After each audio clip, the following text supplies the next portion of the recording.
Hey guys, how's it going? Um, as you can see here, I'm not exactly in the same room I was for the last couple of episodes. That's because I went home for the weekend, so I'm just back here. And tonight I wanted to try something a little different. Just a soft spoken kind of thing. I don't know how soft I actually sound, but I'm trying it out, so we'll see. So what I wanted to do today, as well as that, is show you a short story I've been working on. I like to do a lot of writing, and recently I've been really into short stories and the like. So yeah, I've been doing a lot of writing, and I just wanted to share one of those stories that I've made with you guys. And so basically, the story behind this, or the thing behind this, is I had 3 words that I needed to use in the story, and those words that were given to me by somebody who will not be named are Weasel, Pickle, and Kazoo. Now that's very random. I wasn't really sure what to do with it at first, but I came up with a little story. It's not that great, but you guys can be the judge. It might not make a whole lot of sense either, but yeah, you be the judge.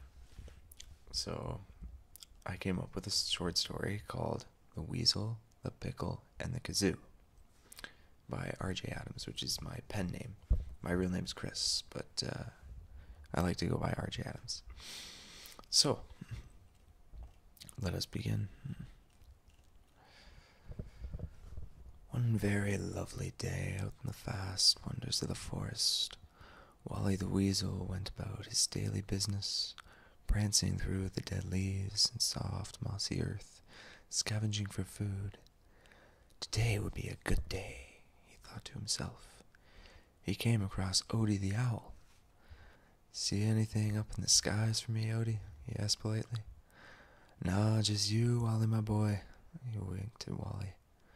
Sometimes Wally wasn't so sure if Odie was joking about that or not. So after a long, awkward pause, Wally waved goodbye and dashed off through the trees. But a moment later, he noticed Rodney the rabbit with a carrot in his mouth. Hey, Rodney, Wally called out. That's a mighty fine carrot you got there. Is there any way I can get a bit of that? You wish, Rodney snarled.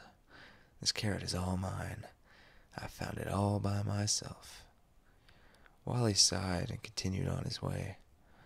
Next he found Sabrina the squirrel huddling over something in her tree. Hey, Sabrina, he hollered.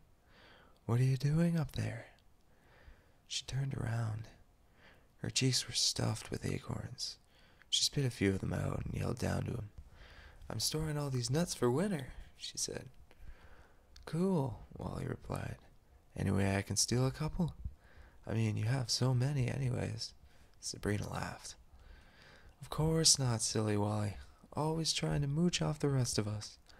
No, Wally, I need this so I can survive the winter. Sorry. And with that, she disappeared into her hole. Darn Sabrina. She was always such a hog. Wally kept looking. He went through the forest, front and back, upside down, but no food could be seen anywhere. He couldn't give up, though. No way. But the forest was downright empty. Wally began to panic.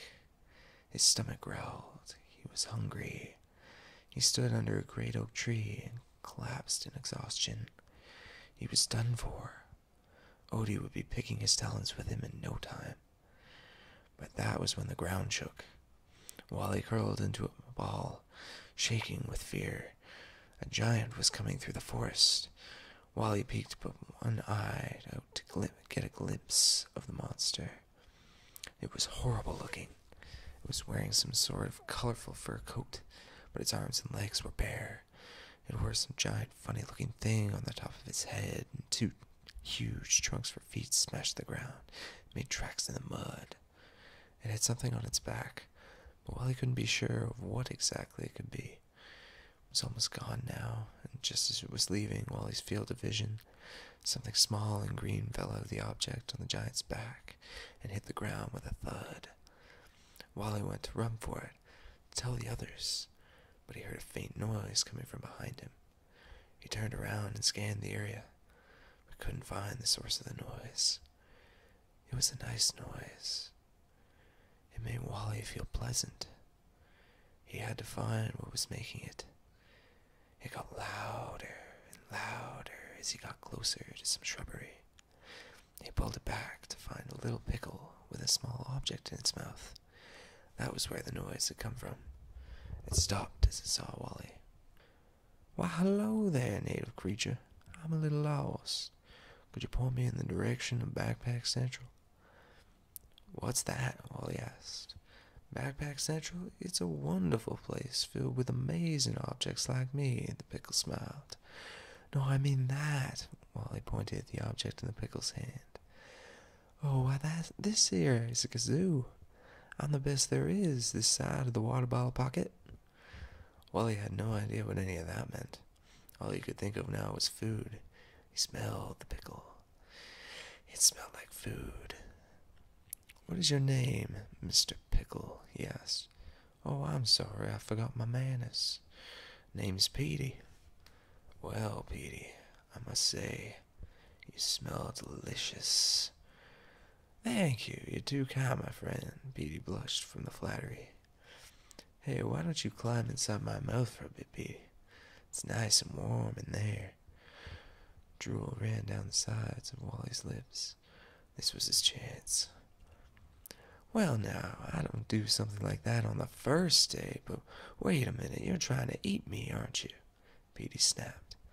Wally practically jumped back a foot. "Maybe I am. What of it?" "I'm not going to let you eat me, you savage." Pickle pointed a finger at him. Wally thought for a second. There had to be a way to get this stupid pickle to climb in his belly somehow. But what to do? Then it came to him, and he smirked evilly like only a true weasel could.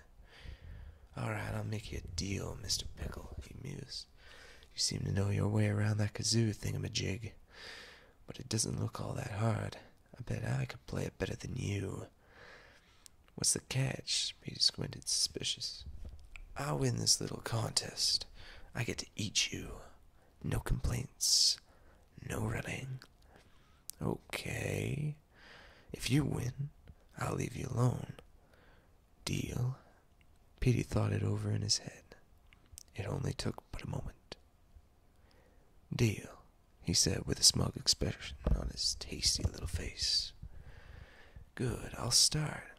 The pickle handed over the kazoo. Wally had no idea if he could best the pickle with this strange contraption in his paws, but it was his only shot. He sucked air into his lungs and blew. He played pretty well, he thought. Better than he had anticipated, in fact. He glanced down at Petey, who looked nervous. The pickle wiped a bead of vinegar off his forehead as Wally finished his song. Not bad at all," Petey said, "for a rodent who's never played before, anyways." Wally handed back the kazoo and watched as the little pickle blew his mind away. The melody that came from Petey's lips was magical. Birds started to join in.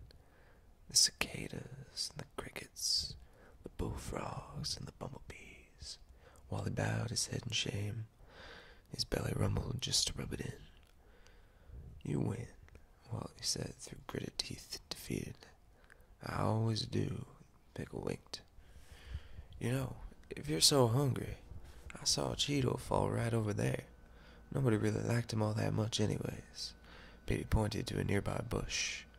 Wally jumped forward and found the Cheeto lying on its back, helpless and scrumptious looking.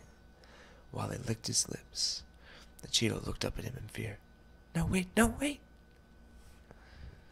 And that, gulp, is the end of the story. Now, yes, I know that's a very random story, but I guess my inspiration kind of came from, if anybody's ever heard this song, everybody's heard the song, The Devil Went Down to Georgia. And I based it off of that, or tried to, as best I could in story form. It sounds much better in a song, doesn't it? So yeah, that's basically the story of the Wally, or the. That's basically the story of the Weasel, the Pickle, and the Kazoo. Now, if you guys want to check out any of my other short stories or want to see this one for yourself, I do have them on Amazon under R.J. Adams, r.j. Adams. So that's the Weasel, the Pickle, and the Kazoo. Now, hopefully I'll be doing some other videos soon. I really want to do a haircut video for some reason. I think that's going to be the next one I work on. So yeah, hope you enjoyed that. Hope this soft-spoken stuff is alright. Let me know if I'm doing something wrong with this. Any suggestions you guys might have, if you guys want me to read another short story, maybe in whisper form or another soft-spoken. It's up to you guys. So yeah, thanks, and thanks for listening, and subscribe. I'll talk to you guys again soon. Good night.